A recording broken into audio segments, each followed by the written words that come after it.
அதிமுக முன்னாள் அமைச்சர் உதயகுமார், உங்களுக்கு தான் அந்த பதில்.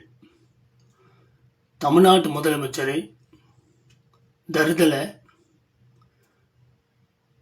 அவன் இவன் இப்படிலாம் பேசுகிறீங்களே, உண்மையிலேயே நீங்கள் அம்மாவின் வளர்ப்பு தானா?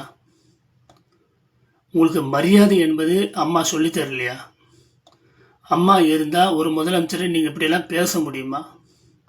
பேச அனுமதிப்பாரா? நாவடக்கம் என்பது வேணும். நாவடக்கம் இல்லை என்றால் அசிங்கப்பட்டு போயிடுவீங்க. உன் தொகுதியில் உன்னால் ஜெயிக்க முடியல, உனக்கு எதுக்கு வீண் வீராப்பு?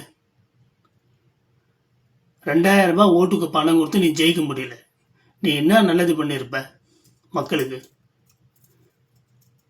காணாமல் போயிடுவ, அரசியல் இருந்து இன்னும் கொஞ்ச நாளில் காணாமல் போயிடுவ.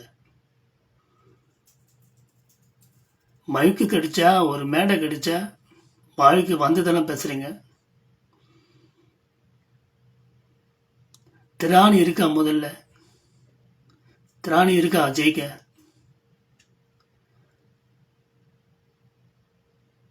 ரொம்ப ரொம்ப ரொம்ப கேவலமாக இருக்கு உங்களெல்லாம் பார்த்தா.